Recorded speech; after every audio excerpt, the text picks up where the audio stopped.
салому алайкум тамошобинони муҳтарам. Барномаи тафсир мебошад ва ман Ҷамшед Ёров ҳуқуқшинос мебошам. Дар кодекси ҷиноятии ҷумҳурии Тоҷикистон моддаи 305 вуҷуд дорад ки номаш хиёнат ба давлат аст.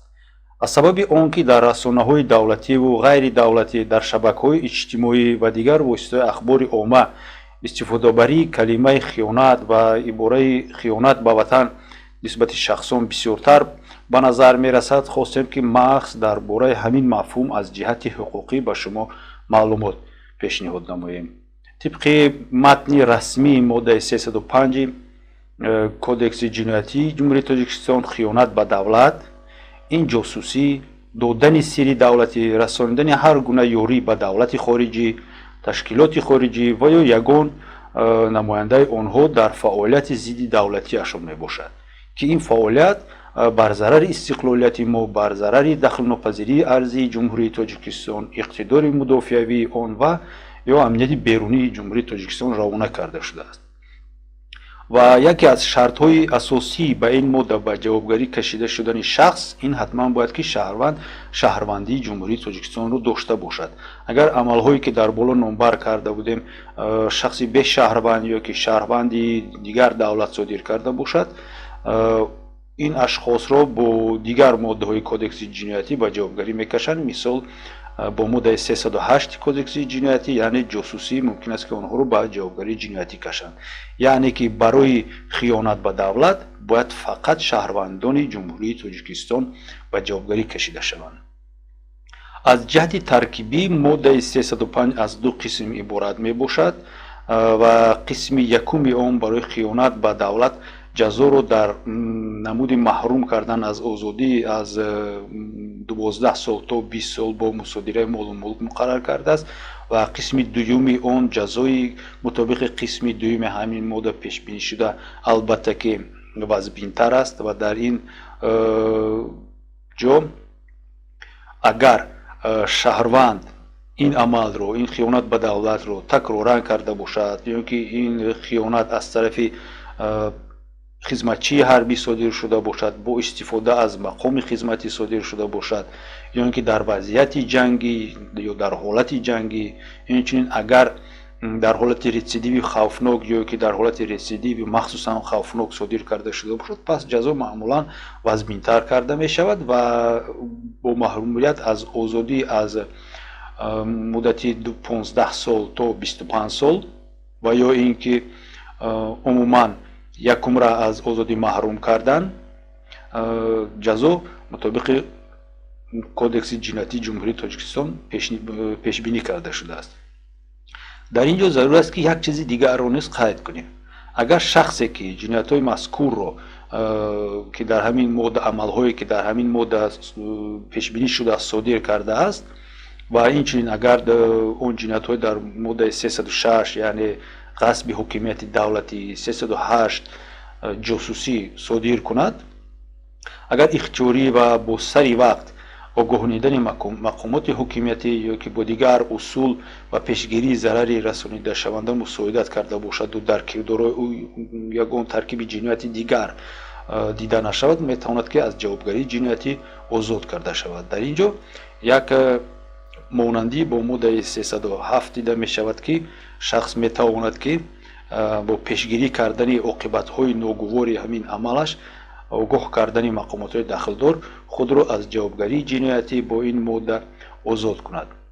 тавре ки шумо мебинед, қонунгузории Тоҷикистон вобаста ба хиёнат ба давлат хеле сангин аст. хеле ки дидем камтарин муҳлат ин 12 сол аст ва болотарин муҳлат ин якумра маҳрум кардан аз озодӣ мебошад. сабабе ки парвандаҳои ин гурӯҳ ба категорияи парвандаҳои дорои сирри давлатӣ дохил мешаванд, мақомот дар бораи шумораи ин парвандаҳо, дар бораи ҷузъиёти ин парвандаҳо умуман ягон чиз нашр намекунад ва дар ин ҷо ман фикр мекунам ки агар бештар қисми хотимавии ҳамон ҳукмҳоро ба мо мегуфтанд ки кӣ чӣ гуна кадом амал тақрибан содир кардааст, беҳтару хубтар мешуд ва яке ошкорбаёнии судҳои ҷумҳурии Тоҷикистонро нишон медод. ҳоло биёед ба он амалҳое ки шуморо тибқи он мумкин аст ки ҳамчун хиёнаткор ба давлат, ҳамчун хоин эътироф кунанду маҳкум кунанд, назар кунем, дида бароем ки ин амалҳо кадом амалҳо мебошанд. яъне ки хиёнат ба давлат гуфта чиро дар асл меноманд. аломатҳо ва шаклҳои хиёнат ба давлат чунин мебошанд. якум ин ҷосусист. чӣ хеле ки дар диспозитсия ҳамин модда омада буд, якум ин ҷосусист. ҷосусӣ чист?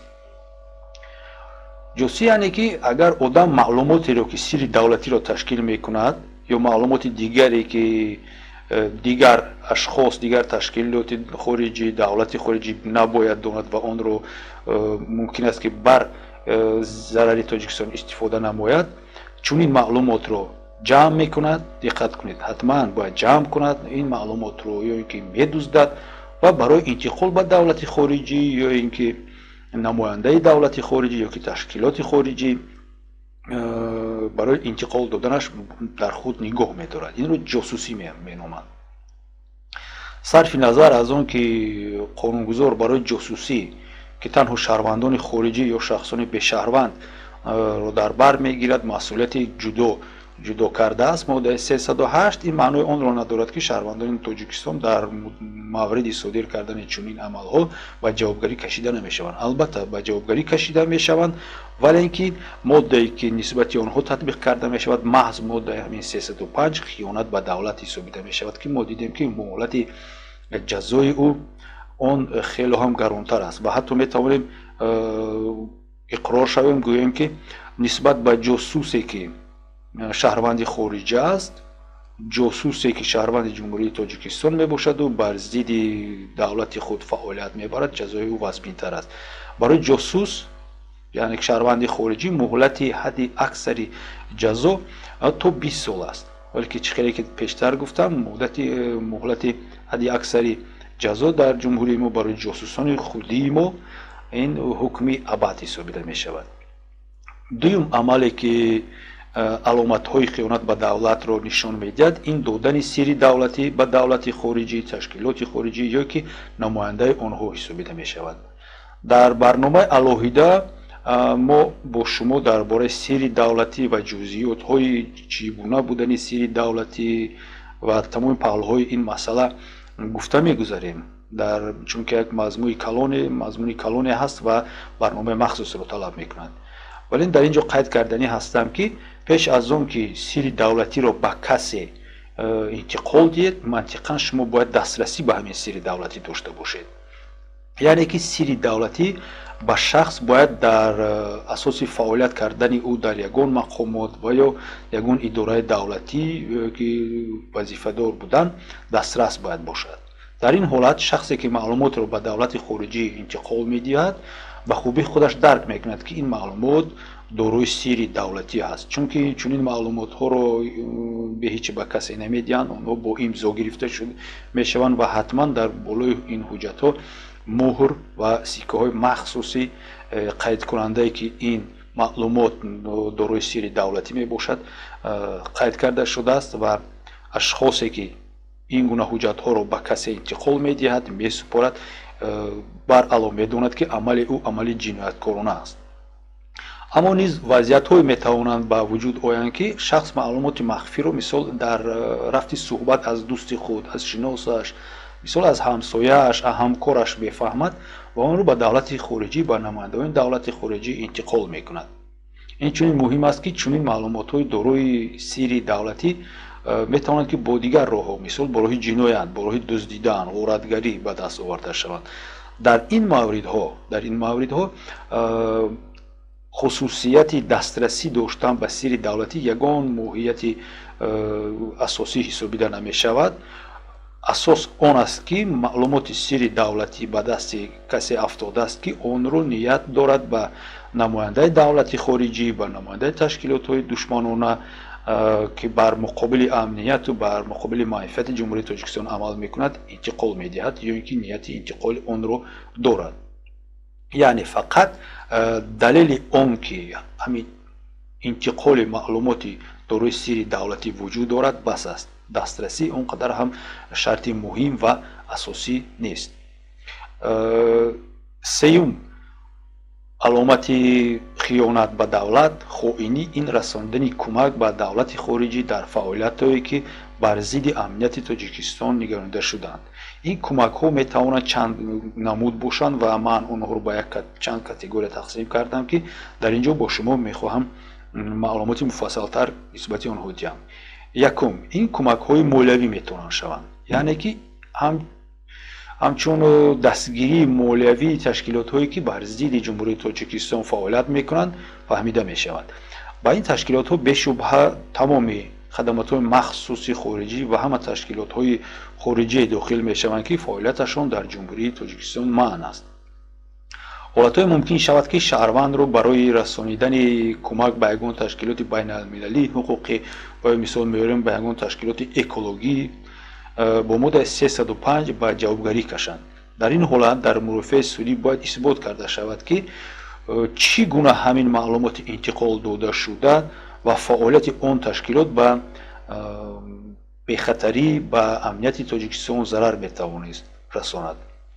دوم، کاتگوری یوری، این یوری مادی و تکنیکی است.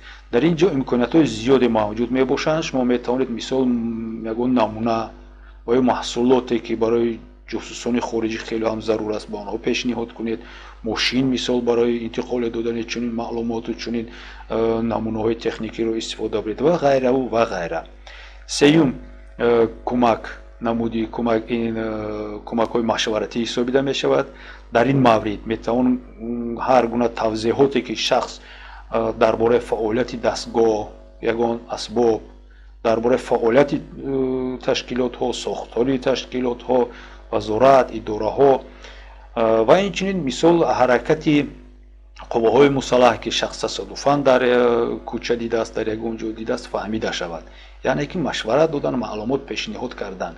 اگر چنین معلومات با مقصد استفاده آن بر ضد امنیت جمهوری تاجیکستان البته که انتقال داده شود، این جنایت حسابیده می شود.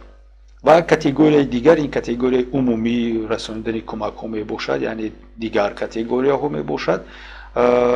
در این کاتگوری فهمیده می شوند آن کمک هایی که با گفته های بالا، یعنی مادی، تکنیکی، مالیوی، مشورتی دخل ندارند و آنها با واسطه یا بی واسطه یا که توسط میان روها با تشکیلات های خارجی با نمایندگان آنها رسانیده می شوند. خصوصیت مهم و فرق کننده همین کمک ها آن است که در آن البته که باید موافقه با یک دولت خارجی، یک تشکیلات خارجی یا که نمایندگان آنها باید صادر کرده شود. البته باید اول موافقه باشد، بعد میتوان اشخاص را با رسانیدن دیگر کمک گفته به جوابگری موید خیانت به دولت جلب کرد. خیانت به دولت این جنایت برقصدانه است، یعنی که شخص نمیتواند خیانت به دولت رو تصادفاً کند، از نافهمی کند، یعنی که دیده و دانسته این عمل صادر کرده می شود و جوابگری جنایتی الکی از سن 16 سالگی برای آن آغاز کرده می شود و شرط اساسی نه اینکه آن است که معلومات به دست دولت خارجی رسد، نیتی الکی رسانیدن چنین معلومات یاردم کردن و فعالیت ضد دولتی تشکیلات های خارجی بر ضد تاجیکستان این الکی جنایت حسابیده می شود. مهم آن می باشد که مثال شهروند با نیت انتقال معلومات های دارای سری دولتی رو در خود، در خانه خود، در جای کاری خود، جایی که در یگان پنهانگاه دیگر جمع کرده است و نیت آن رو به دیگر جا انتقال دادن رو داشت. ولی اگر شخص معلومات عمیق و خیالات، بافته های خود رو جمع کند و نیت داشته باشد که آن رو به دولت خارجی، یگان تشکیلات خارجی پیشنهاد کند، مثال میگیم به فیسبوک، به رو، به مصد، یگان جای دیگر، این الکی ترکیب جنایت رو نشون میدهد، چون که معلومات واقعی نیست و شخص رو، شهروند رو ممکن است که با چنین عملی ساده لوحانه او رو به جوابگری جنایتی کشید.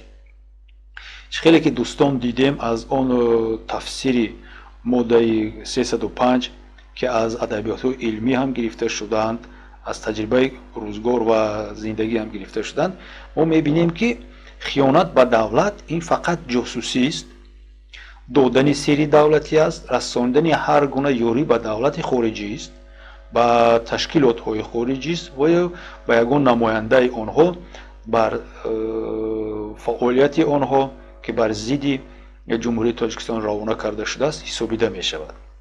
یعنی که فقط انا همین عملها ترکیب جنایت را به نظر دارند و فقط در نتیجه همین عملها شخص را ممکن است که همچون خائن وطن، خیانتکار، وطن فروش می توانیم هم چنین گوییم نامبر کرد. و در اینجا ما یگان علامت جنایت به مانند تنقید نماینده حکومت، تنقید یگان نهاد، تنقید وزارت و اداره، تنقید فعالیت و کارهای آن کاروباری آنها یا اینکه یگان نماینده این وزارت ها رو نمیبینیم. یعنی که شخص را فقط برای تنقید کردن حکومت، دولت، تنقید کردن یگان نماینده آن خائن نامیدن، این عادی کرده گوییم، سبک کرده گوییم، این نادرست می باشد و از درجه سوادناکی حقوقی همین شخص نشان میدهد. و من فکر میکنم که ما هرچی بیشتر اگر در استفاده بری چنین عباره و کلمه ها همچنین به مانند خائن، وطن فروش، فلان و فلان، اگر مفهوم حقوقی همین عباره ها را دانیم، با تفسیر این موضوع شناس شویم، بهتر و خوبتر می بود. امیدوارم که معلومات آورده شده برای شما خیلی هم مفید خواهد بود و یک درجه هم اگر هم توانستم من دانش‌های حقوقی شما را در این ساحه مکمل‌تر کردم. اگر پیشنهاد علاوه داشته باشید شما میتونید با رقم‌هایی که در پیش‌نهاد در تفسیر همین برنامه آورده شده است با ما در علاقه باشید، هرچند که میتونیم با شما کمک میکنیم.